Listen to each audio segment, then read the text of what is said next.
everyone, this is Dansleforet and welcome to Heroes in the Halfcast, your show for reviews and news on Teenage Mutant Ninja Turtles. And with me today is Dansleforet, the Green Ninja. You may also know me from my TMNT 2012 reviews on YouTube. Hey guys, this is Mark Rodriguez. I guess I'm the Orange Ninja. And I have my own YouTube channel here called Booyakasha 09, so check it out. Hey, it's Paige Mischief. I am the Pink Castrated Ninja. Meow.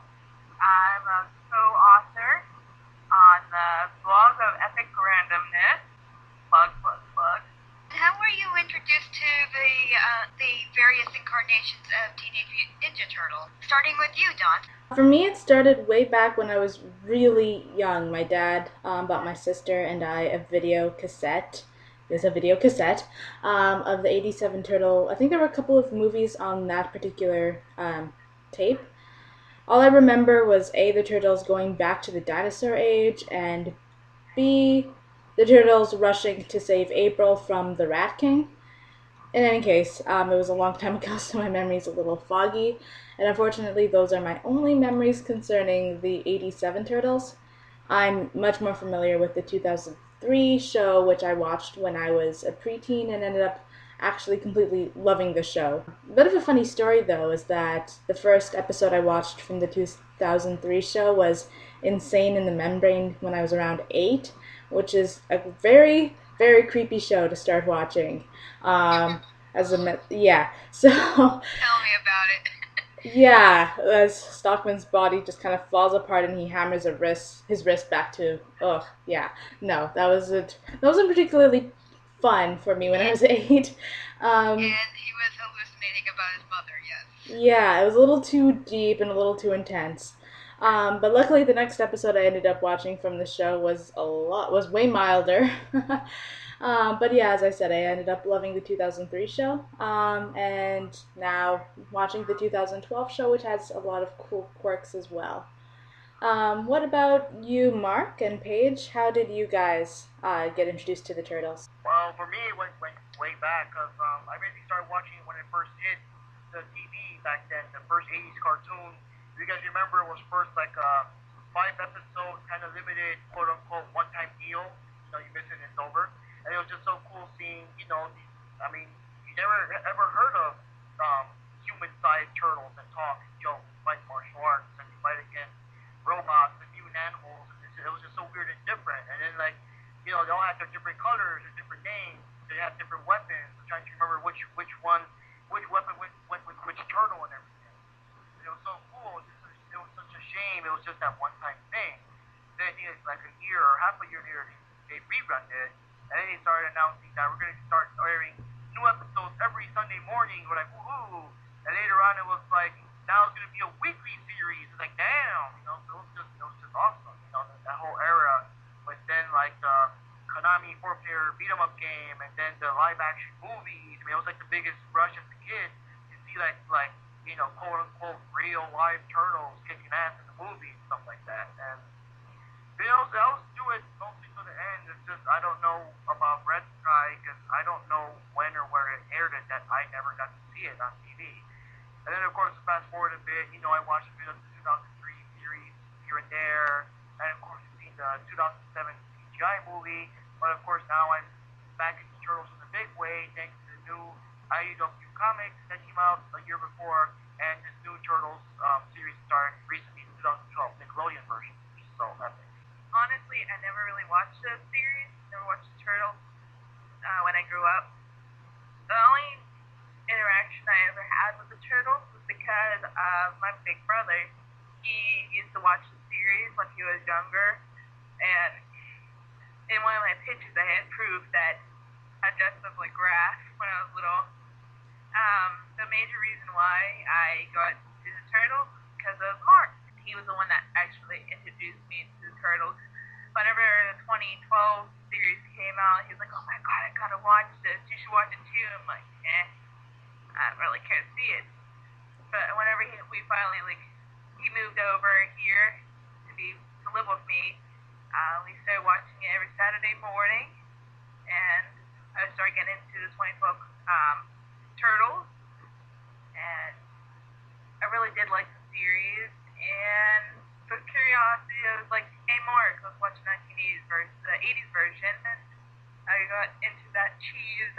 series.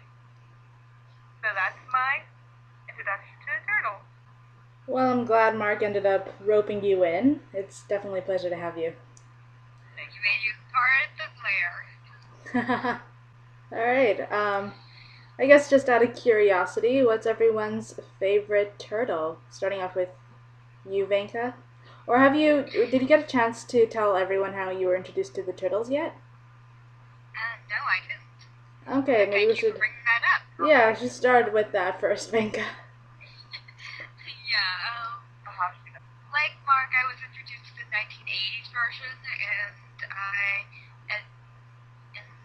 I was really interested in it, and at the same time a little weirded out by it because of all the slapstick involved. But I gradually began to really love it, and I lost interest in it when it became the Red Sky series because, of course, it's like darkening up something that was already fine to begin with, and it just never really felt the same.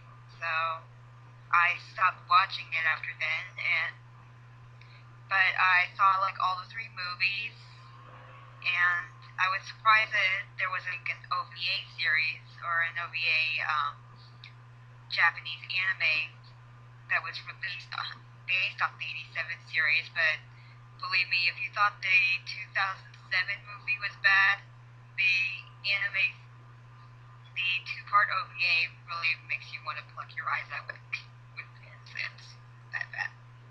I saw bits of the 2003 series at first, and I recently watched the whole thing, which I love quite well. And I also heard about the 2012 series, and I was kind of like, what did they do to Donnie? Like, at first, because of him having dyasthenia and being suddenly taller than everybody, and also being the doormat of the family. But I also gradually began to love that as well, like, especially like the little moments where he's concentrating and you see his tongue sticking out the side of his mouth. Yeah, that does look so adorable. Yeah, and like having him have a crush on April is also kind of cute. Yeah, that seems to be at least in the 2003 show, it seemed that Donnie, in particular, had a crush on April. But I just wondering, was that also the case in the 87 show? Not particularly. She seemed to like all four of them evenly or something. She was like April was kind of like a pseudo love interest in some cases for all the turtles, but most of the time she was more like a big sister figure and occasional mother figure. Like, she would occasionally like hug and kiss the turtles on the cheek or something after they rescue her, but it was never like one particular turtle, or it was just random. It wasn't, I don't know. Like, I think there was like one episode with where April says like, if Donatello's gone bad, then there really is no hope for this world. That's interesting. But yeah, I was just kind of wondering, because it seems that it takes some what could have been from other shows and makes them a reality. To be more specific, with the 2012 show. But anyhow, Venka, back to what you were saying about how you were introduced to the turtles. Yeah. Like, I originally heard about the 2012 series when I was like looking online at information on the Ninja Turtles, and I was like, what? There's a 2012 series? And then I watched the first episode on YouTube, and I'm like, oh wow, this is interesting. I gotta see more. What about your favorite turtle? My favorite turtle would definitely have to be Donatello, because he's always been the sweetest one. And like, I remember in the 87 series, it was more like they didn't really know what to do with him, so he's like, yeah, he's a smart guy. We might give him an episode or two occasionally, but really we don't have any idea what he does. And then in the 2003 series, he was just like this shy-hearted engineer who was making all this effective stuff, and especially with the security systems he has with the lair, he was a lot more confident in what he did, and the others had like a little more trust or a little more faith in his actions in that particular version. And with the 2012 version of Donatello, it's like an interesting blend of the 87 Donatello and the 2003 Donatello, where they know he's valuable, they know he has like some role to the team, but they aren't sure, or they haven't really realized how valuable he is to the team, because a lot of his inventions do end up backfiring. But given what he has to work with, he's lucky they work at all. Mark, Paige, do you want to offer your favorite turtles?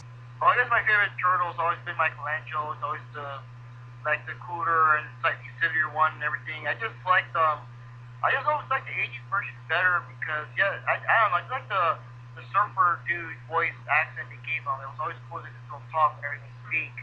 And basically, I don't know, he basically became the voice of the turtles in that series, because every time anyone would think back to the turtles, their childhood memories, they would often mistake it and think that all of them were like pizza obsessed, and all of them were like talking like surfers and saying cowabunga, when it was really just Michelangelo. But basically everything related to the turtles, what people would remember or stereotype them as, came from how Michelangelo was portrayed in that series.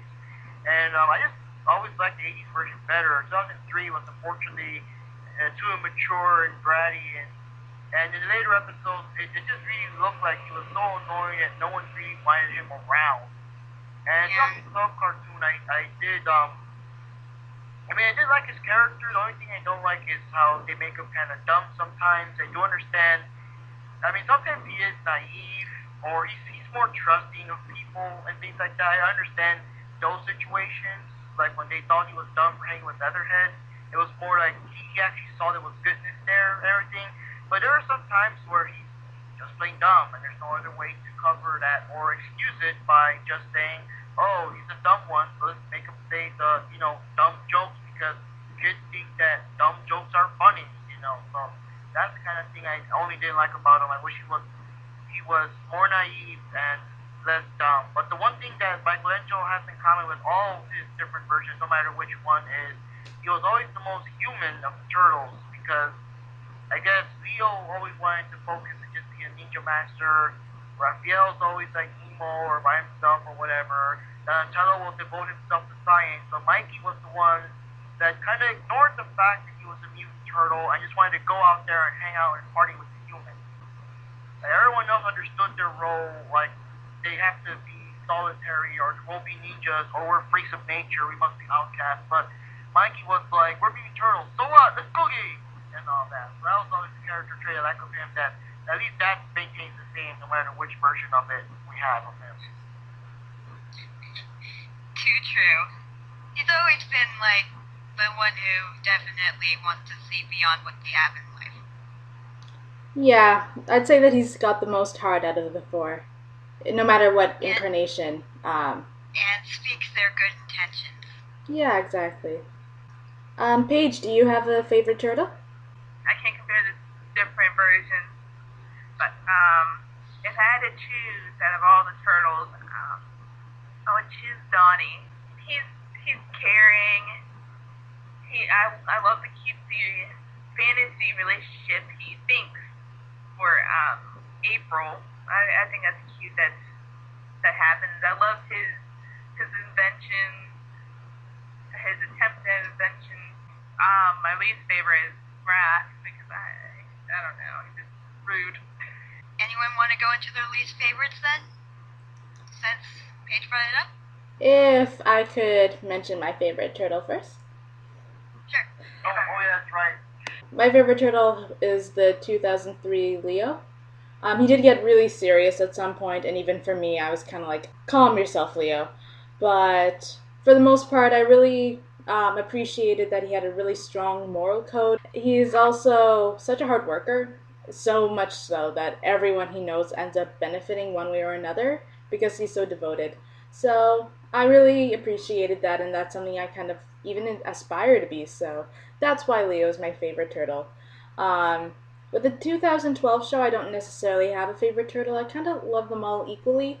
Some of I love their quirks, though sometimes their flaws kind of get on my nerves a little. And if since now we're also naming our least favorite turtle, I'd have to actually gonna have to go with Raph again. Not to be like a Raph hater, because I there are a lot of things about Raph that I appreciate, and I'm glad that the creators have put into this Raph.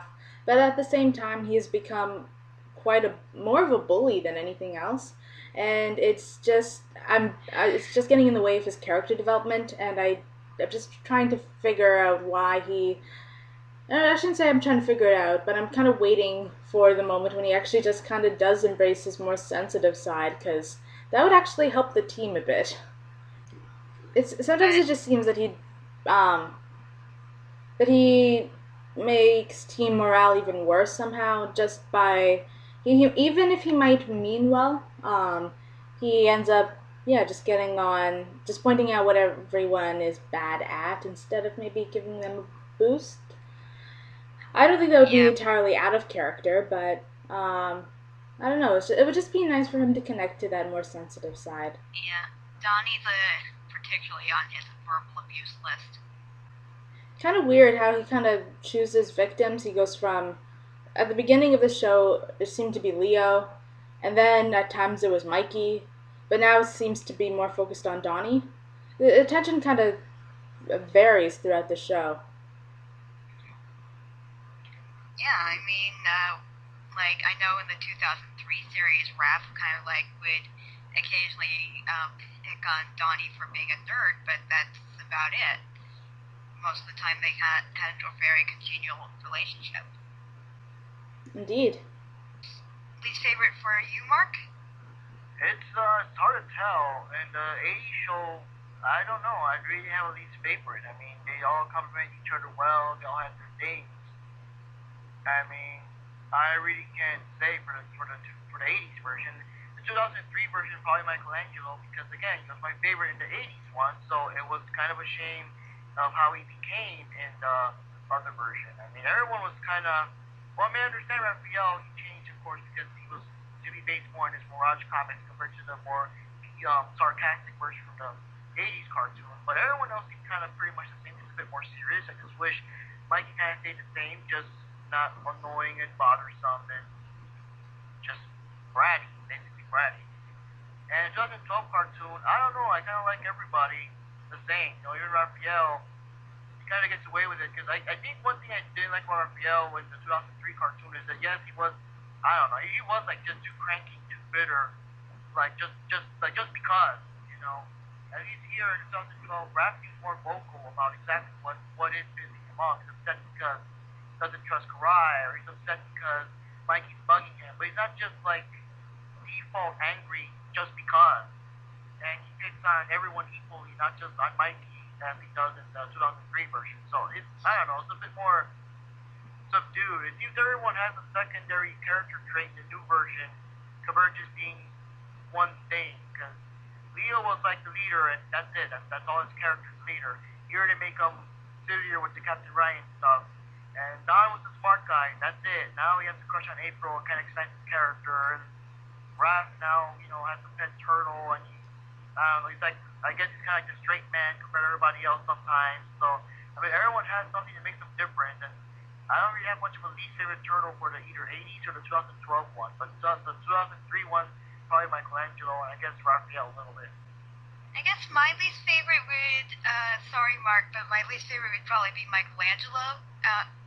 I'm an introverted person, so people who are extroverted, like his character can be very exhausting to me sometimes, but that doesn't mean that I hated his character. I just found him a little exhausting at moments, and yes, I did find a little of the pop cultural references, like the way he started saying zoinks, or started sounding like Scooby-Doo randomly in the 2003 series. Just sounded weird and annoying. For the 2012 series, it's like sometimes Leo can fall into the least favorite category because he doesn't trust himself. He follows the instincts of someone who is clearly not a proper role model. The others still follow him regardless, even though they just wish he'd follow his own instincts. So. And I think that may actually cause problems in the team later on. So we're going to go take a commercial break right now, and we'll be right back in a moment.